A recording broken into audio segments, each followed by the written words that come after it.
Sir mix of है। Strategy तो थोड़ी मॉडल बेस है, तो it's not about single strategy, it's a group of different model. तो वो हर एक एंगल पे डिफरेंट काम कर रहे हैं। मैं आपको ओवरऑल आइडिया दे देता हूँ। कुछ चीज़ डीके पे होती है, कि जैसे जैसे डीके होता है उस हिसाब से पोजीशंस क्रिएट होता है। कुछ चीज़ डायरेक्शंस पे होती है, कि कोई लेवल्स आइडेंटिफाई कर लिया आपने मैथमेटिक्स को अप्लाई करके, भाई ये लेवल को टच करके मार्केट रिवर्स हो सकता है, होगा नहीं होगा मार्केट के पे, तो वहाँ पे वो लेवल आता है तभी पुट बिकता है, राइट। कोई ब्रेकआउट पे कॉल बाय होता है, तो वो ऐसे डिफरेंट मॉडल्स पे बना है। You have to run everything, right. मेरा एल्गो सिंपल, एक एक बास्केट रन करने के लिए यू नीड मिनिमम 50 lakhs, तभी मेरी पूरी स्ट्रेटेजी रन होगी, तभी उसका ऑप्टिमम परफॉर्मेंस आएगा। अब मैं उससे कम में मैं ही नहीं चला सकता, लाइक दैट। तो वो डिफरेंट मॉडल पे है, तो डिफरेंट। प्रफुल्ल भाई ने वो क्वेश्चन पूछा ना, कि हर रोज कुछ चेंज हो रहा है, मीन लाइक हर 2 महीने पे थिंग्स। तो हमने ट्राई किया है कि हम काफ़ी सारी चीज़ें इनकॉर्पोरेट कर सकते हैं, and it is okay to diversify up to certain limit, तो वो किया।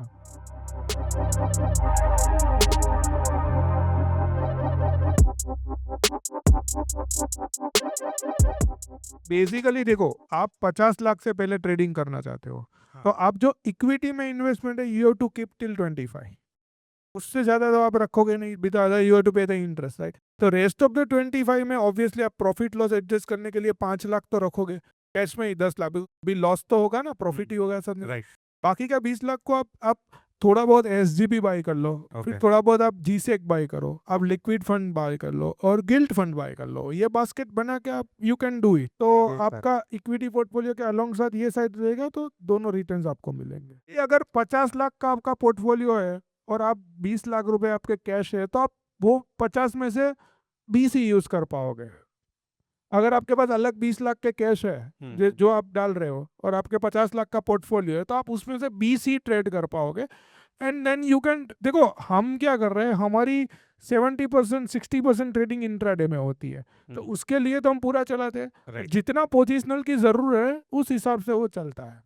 कैश और वो दोनों बैलेंस, बेसिकली हमें इंटरेस्ट नहीं पे करना है ओवरनाइट का। अगर आप पोजिशनल ट्रेड कर रहे हो और आपका पूरा का पूरा अकाउंट का मार्जिन ब्लॉक हो रहा है, it means you are trading with a higher size. Right. अगर आप 50 लाख का आपका अकाउंट है और आप पोजिशनली ट्रेड लेके जा रहे हो, तो पूरा आपका 50 लाख कभी भी ब्लॉक नहीं होनी चाहिए। You must be managing maximum loss, right. नहीं, वॉर मैनेज करते तो भी, even if you manage war, let's say अगर आप नेकेड बेच के जाते हो, तब भी मतलब आपका वॉर 25-30% के आसपास ही रहने वाला है जनरली, मोटा मोटी 95% का प्रोबेबिलिटी वाला जो वॉर है। बट जनरली लाइक ये थंब रूल ये है कि if you are trading, if you are taking any positions overnight, your leverage should not be more than 3x। When I say 3x, let's say अभी Nifty का चल रहा है 26,000 and lot size है मान लो कि 70, 65-70 के बीच रहता है, 75 के बीच रहता है, 70 मानता है, तो 70 into 26 somewhere around 18 lakh rupees. Notional value Nifty का बन गया 18 लाख रुपए। तो when I say 3x leverage, आपको सिर्फ एक लॉट 6 लाख रुपए पे एक लॉट बेचना है, पोजिशनल अगर लेके जा रहे हो तो। That is the risk metric, because positional पे अगर आप इंट्राडे ट्रेड करते हो ना, तो वहां पे रिस्क मैनेजमेंट आती है। अगर आपका पोजिशनल जाता है, रिस्क मैनेजमेंट काम की नहीं है, बिकॉज कल अगर मार्केट 5-6% खुलता है तो आपके हाथ में कुछ नहीं है, वहां पे मनी मैनेजमेंट आती है।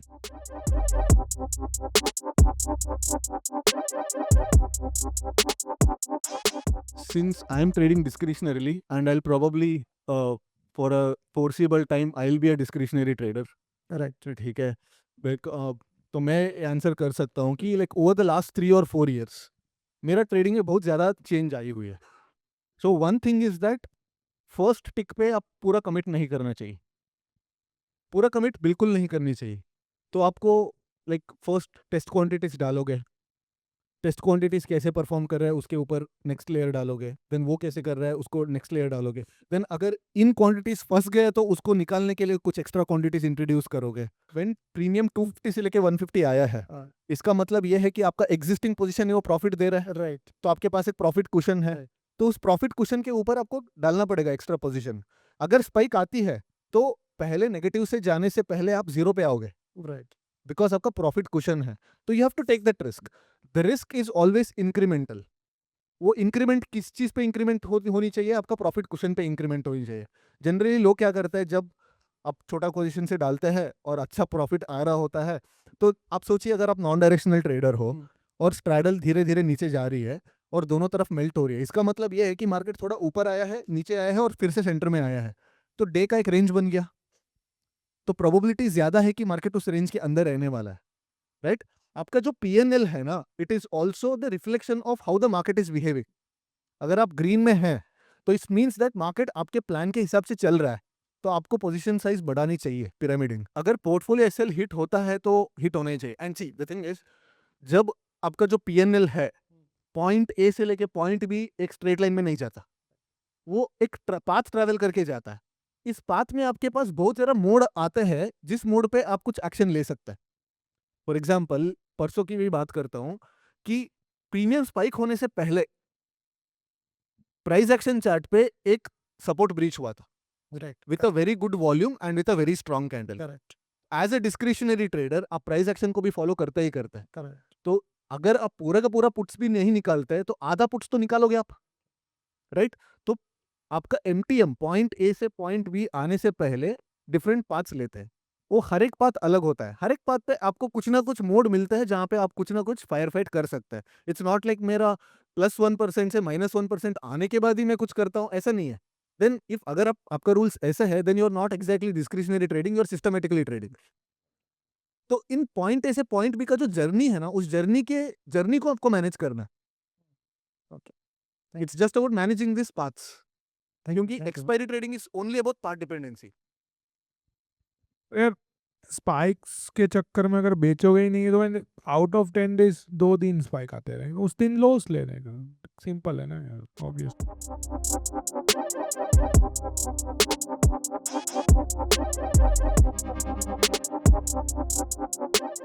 मोटिवेशन तो प्रॉफिट से ही आता है बस, अदरवाइज कोई भी कुछ भी बोल रहा है. लाइक तो बोलोगे डिसिप्लिन रहो, ये करो वो करो, सब डिफरेंट. तो वो प्रॉफिट होगा तब अपने आप मोटिवेशन है. तो पहली बात तो ये सबके लिए कि कोई मोटिवेशन पहले ढूंढने मत जाओ. आपने एक बात प्रफुल्ल भाई ने जो बोली थी मनी मैनेजमेंट, मीन आपने कैपिटल साइज बढ़ाई, दैट मीन अगर 10 लाख की 20 लाख कर दी तो प्रॉब्लम है वो. Are you getting my point?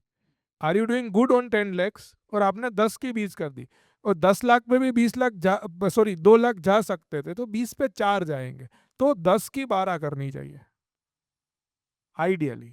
You can not, mean आप जो बोल रहे हो मैंने कैपिटल बढ़ा दिया था, देखो बढ़ाने का भी एक तरीका होता है ना. मीन लाइक अब मेरा पैसा बन रहा है, मैं 3 गुना कर दूं, तो जितना बना है उसका तीसरा भी गया, तो I am at break even, right?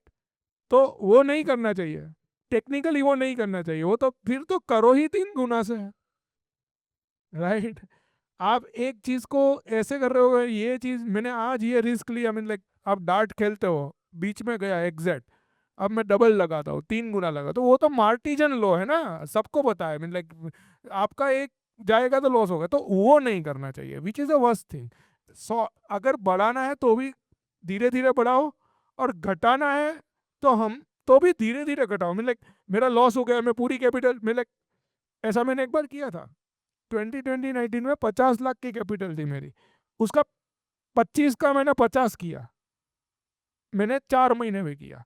50 का वो नेक्स्ट 2 महीने में 35 हो गया. मैं 2018-19 की बात कर, तो 30% ड्रॉ डाउन हुआ और मेरे को डाउट होने लगा. तो मैंने क्या कर दिया, वो 20 में से 35 में से पहली बार वो 15 लाख को जो साइड में कर दिया 5-6 दिन के लिए, सही. और वो 20 लाख में मैंने 5 लाख बनाए टेक्निकली. तो वो मैंने तो मिस कर दिया ना जो 15 निकाले थे वो. तो टेक्निकली वो घटाना भी इट इज ग्रेजुअली एंड बढ़ाना भी gradually, which is always good, like that. uh, I got your point, but the thing is, I want to understand like the mindset when you are not making that much money or you are not losing that much money, but you are on break even kind of. थोड़ा थोड़ा profit बन रहा है, but not that, इतना कोई income का liability नहीं है कि इतना कमाना ही है. But the thing is like that period जो है, मतलब ऐसा विजन है कि we can be a good trader, मतलब सब कुछ है. नहीं बट नहीं, जो आप ब्रेक इवन पे हो ना, तो आप गुड ट्रेडर हो पहले ही, यू आर गुड ट्रेडर, ठीक है. मैंने 93 पर, तो यू आर गुड ट्रेडर, वो तो ठीक ही है, वो तो समझ में ही रखोगे, आप इतना सोच रहे हो that means you are good trader. अब ऐसा नहीं है बनना ना ही है, that is a different thing, right. आपको ऐसा सोचना है कि भाई बनेगा, अगर मैं रिस्क मैनेज कर लूँगी तो बनेगा, कभी ना कभी तो बनेगा, इट कैन टेक टाइम। हमने ये फ्रस्ट्रेट हो चुके थे, राइट सागर, ये जन से लेके नवंबर तक हमारा ½ % बन रहा था महीने का, एल्गो पे ½% बन रहा था, चार्जेस सब निकाल से ½%, ½%, 1% आता, बन ही नहीं रहा था। April to June was better, then हमने सब, and then December gave me 6%, तो वो पूरा हो गया ना सब एवरेज आउट। तो वो एक आपको अब बनेगा, you to trust yourself. First thing अपने आप पे ट्रस्ट करो, बाकी कोई जगह पे मोटिवेशन नहीं मिलेगा। आप जो कर रहे हो कर रहा हूँ, लाइक सो मेरा ये है कि जब आप जीतते रहते हैं ना, तब आपका मिस्टेक्स को ढूंढो, और जब आप ड्रॉडाउन में रहते हो, जब आप लो पॉइंट पे रहते हो, आपका स्ट्रेंथ के ऊपर फोकस करो। जब मेरा ड्रॉडाउन आता है तो मैं क्या करता हूँ, लास्ट 3 साल का PNL ओपन करता हूँ, मैं देखता हूँ बना है ना पैसे 3 साल में, आगे भी बना लूंगा। Because you have to be kind to yourself when you are going through low times, and you have to be really tough on yourself when you are making money. Generally लोग क्या करते हैं, उल्टा करते हैं, जब पैसे बन रहा होता है बहुत कॉम्प्लेसेंट हो जाता है, बन रहा है ना पैसा, और जब तक मार नहीं पड़ती तब तक वो लोग अपना मिस्टेक देखते नहीं।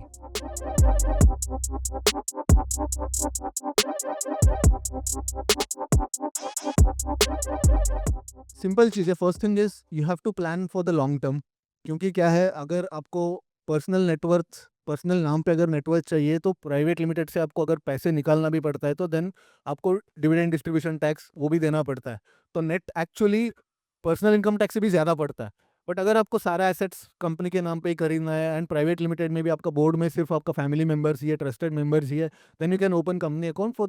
For that the minimum thing is 1 CR net profits, कम से कम 1 CR, अप टू 1.3 CR आप इंडिविजुअल में या HUF ओपन करके भी आप आराम से एक्सपेंसेस दिखा के लाइक आपको टैक्सेस मैनेज कर सकते हैं। But after 1 CR of net profits बता रहा हूँ, ग्रॉस नहीं बता रहा हूँ, after expenses, then it make sense to actually. Because क्या है, इंडिविजुअल पे आपको ज़्यादा ऑडिट की ज़्यादा टेंशन नहीं रहती, इतने ज़्यादा MGT वो फलाना फाइल नहीं करना रहता है। आई पे almost 4.5 lakh rupees for my audit काम इटसेल्फ। तो अगर आप कम से कम 10-15 लाख या 20 लाख रुपए साल में टैक्स के लिए सेव नहीं करते, then it doesn't make sense to actually shift to corporate and then come under lot of scrutiny. आप इंडिविजुअल में ही कर सकते हैं। So it's all trade off, risk reward है बस। ज्यादा दे रहे हो, मेरा CA है इधर, अच्छा है। ऑडिट का ज्यादा दे रहे हो, ठीक है। दूसरा चीज है, अगर ये बोल रहा है बेसिकली आपके फैमिली मेंबर्स भी होंगे ना, तो टेक्निकली सबका मिला के अगर पर अकाउंट में 50 लाख से ज़्यादा प्रॉफिट नहीं हो रहा है तो सोचो भी मत प्राइवेट लिमिटेड का, because you can easily manage, मतलब ही नहीं है, बिकॉज वो निकालने का हेजल बहुत बड़ा है। अभी I do with private limited, मैं काफ़ी 80% तक प्रॉफिट तो निकाल ही लेता हूँ कैसे भी करके, राइट। तो एंड ऑल्सो चीज़ ये है कि अगर आपका प्राइवेट लिमिटेड में trading is your only source of income, 50% 50-50 rule might also get applied, and आपको थोड़ा NBFC लाइसेंस उसका भी मतलब झंझट आ सकता है। And your auditor first year कुछ नहीं बोलेगा, सेकेंड ईयर बोलेगा कि 50-50 तो नहीं मीट कर रहा है, तो that also you should take care.